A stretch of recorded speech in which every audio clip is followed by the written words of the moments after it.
the one thing that kept coming up is how good of a communicator he is with his players, especially, and how he builds relationships. So part of the reason why I'm so excited to have him as our next head coach. Thank you, Rick. Well, that was really good. Thanks, Danny. I appreciate that. I don't even know where to start. As I was walking out, Jonesy said you're walking the plank. So I don't know what that means. Listen, I'm so excited to be in this area. I was a young kid, 19, when I came over the Walt Whitman Bridge to play my first game at the Spectrum. And now I've been gone for about 20-something years. Learned a lot as a player and as a coach over those years. I've been very lucky to get ideas off some of the greatest minds in hockey the last 25 years. And I hope to bring back some of that knowledge. But speaking for the area, the fans, I mean, how do you not love the Flyer fans? I remember, I think it was you guys held the draft here, I don't know, many years ago, and I was with Pittsburgh at the time. Let's hear it, boo.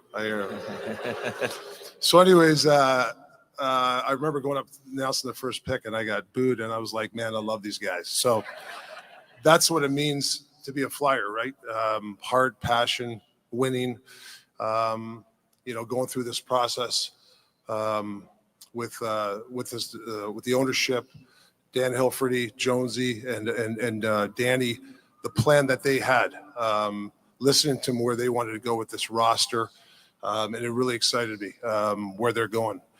We know it's not going to be easy. It doesn't happen overnight, but it's my job to develop these players. We got some really good hockey players on this hockey team, and I take it very seriously to make sure that they maximize their talent. So, I mean, I could go on for hours, but I'm so excited to be in this area, and I'm very appreciative of the ownership, the management, Dan and Jonesy, for giving me this opportunity and trusting me, with this team. So saying that, I'm happy to be back. Al Morgani from NBC Sports. Where is he? Yeah, right. My soup buddy. Yeah. Obviously, there are a lot of options for coaches, like musical chairs. What attracted you beyond wanting to come back to the area for a roster like this and where this team is in a rebuild? What sold you on this as being a good place to be? Yeah, I think when you, as a coach or anything in life, you want to check the boxes. Stability, box checked. Relationships, box checked. The passion and then obviously the area, the fan base, box checked. But I'm a big relationship guy. I know just from the past being here, working with good people, I think makes you successful. So for me, those are the attractive things for me. Obviously, the roster, the team, the potential, the prospect pool, the cap space that's coming here. There's a lot of positives for this job. It's an attractive job. It's it's one of the best. I think it's one of the best jobs in hockey, and I'm very fortunate to get it. Rick, Kevin Kurzman, The Athletic. You mentioned stability was the first thing that you just mentioned in the boxes there. When you look at this organization, that was maybe an issue for a little while, up until a couple of years ago. What gives you the confidence that it is in a stable place right now, not just maybe from a hockey perspective, but also from a management perspective? Well, it's like I said, going through the plan. I mean, if you look at it, what do the coaches want? There's a lot of draft picks. There's a lot of prospects, untapped talent. The stability, obviously, of ownership. Sorry, guys. I walked around that practice facility. I walked around here, like the inside, the bowels, right? There's so many tools to work with.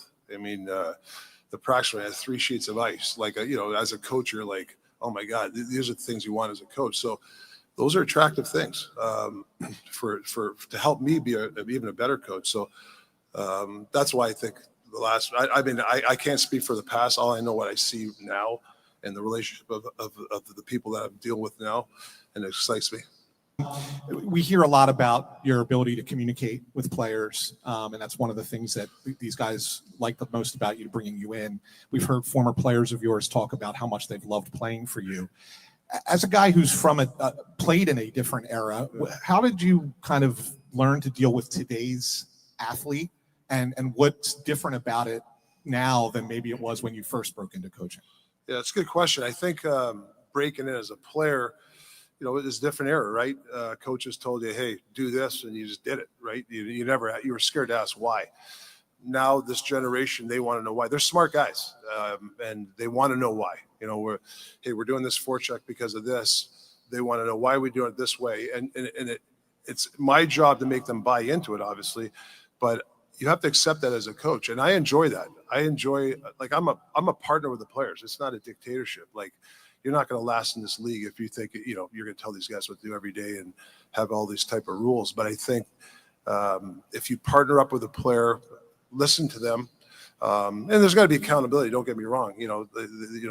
It's definitely, that's my job to steer the ship. But I think it's important that you let the players steer the ship too. And they have a lot of good ideas. I've learned a lot from a lot of great hockey players. I'm not going to name a bunch of these guys, but there's some high level guys that I got a chance to talk to and, learn different systems or dealing with players. And then using your staff in different departments. You got science, you got the mental skills coaches, you got your assistant coach, you got management, ownership. You can't be afraid to use those guys. And quite frankly, sometimes some guys might be better than you at something, and you can't be afraid of a head coach not to utilize those tools. Rick, Siobhan Nolan from the Hockey News. Sorry. You've mentioned how important it is for you to build relationships and Yeah. communicate with these players. But as someone who is a former player and you have that firsthand experience of being in front of these fans and being in this market, how much of a unique strength is it for you to be able to relate to those players firsthand on that level? Yeah, I think it's huge. I think when a player walks in that door, practice rink of this facility, they want trust, right? And they want accountability, obviously. And they want to feel safe, right? There's a lot of, sometimes people, the world we live in now, a lot of outside noise, and it can affect players. So my job is to create a safe environment for those guys where they can feel as soon as they hit those doors that they're taken care of, that, we're going to help them as much as possible and partner up with them. So yeah, getting trust from the players is something that from day one is my goal, is to make sure that the players trust me. I was digging. I was trying to find some bad stuff, and unfortunately, I haven't gotten there yet. We'll work on that later on. God. Rick, Bill Meltzer from PhiladelphiaFlyers.com. My question is, towards the later part of the year, there were some very popular and highly respected veteran players that were moved out. Like Scott Lawton, for example. How important is it to you to see some of the younger guys there kind of take a bigger bite out of leadership and kind of bring the group that much further, as a room and as a team? That's huge. I think some of the former guys I played with here, they'll tell you the room is huge. The leadership, making other players evolve in that leadership role is huge. So there's some guys in there that have leadership qualities that we got to get out of them and give them a chance, give them a rope to be a leader. So yeah, when you lose, these type of guys, like, and that's the one thing I noticed when guys got traded out of here, how upset, and everybody's upset when you get traded, but nobody wants to get traded from the Flyers because they do stuff so well here in the locker room, a very tight group.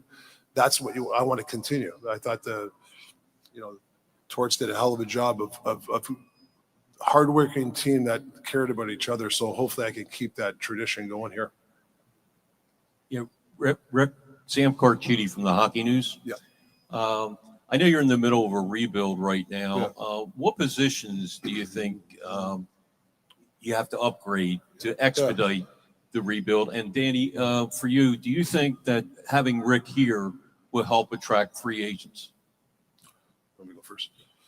Yeah, I think going through the process with Danny and Jonesy and Dan, I think looking at the roster, there's a talent pool here that's untapped. I really believe that, and I'm going to strengthen it, of course. And that's the one thing with talking to Danny about and Jonesy, they're not shy about. They want to swing the bat.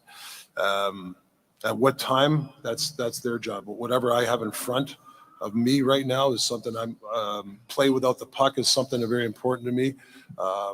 Being a smart team that doesn't beat yourself, protecting certain players is something that we can do around here.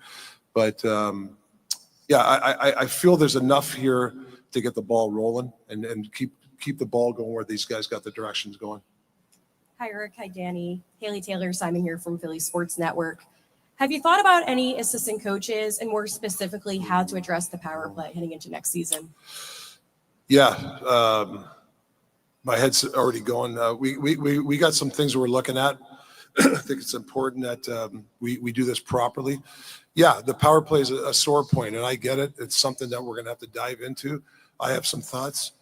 Excuse me. I have some thoughts on it, and there's some really good people out there that we'll take a look at. And there's some guys I think on this team that we can unleash, because there's some guys there that have offensive minds, and we got to let these guys be creative out there with the power play. But just like anything, a good PK, power play 5-on-5, you got to have all elements to be a good hockey team. So we'll dive into that as the days go on. Rick, you've had the privilege of coaching some really high end players during your time. You know, Sidney Crosby, Evgeny Malkin, Steven Stamkos, Quinn Hughes. You have a guy here in Matvei Michkov who clearly has designs on reaching that level. I guess, have you given thought to kind of your plan to help him get there? Yeah, I do. I'm going to rely on the staff here to help me understand who he is. But just watching, I remember, I didn't see a ton of Flyer games, but I saw enough where there was a stretch where he scored out a bunch of overtime goals, and some of his plays he made. He's got a high level brain, so hopefully I can help, learn from him, but help him. But all those guys you mentioned, hard workers. They work at their game. They're in great shape, shoot a million pucks, always trying to look outside the box. Those are the sort of things I can help Mitch understand. From talking to Jonesy and Danny, he wants to be the best. That's a good head start right there. That I get a guy like he wants to be the best. He's willing to do whatever, and that's what it's going to take. So, I'm very privileged to be able to coach a guy that high level guy.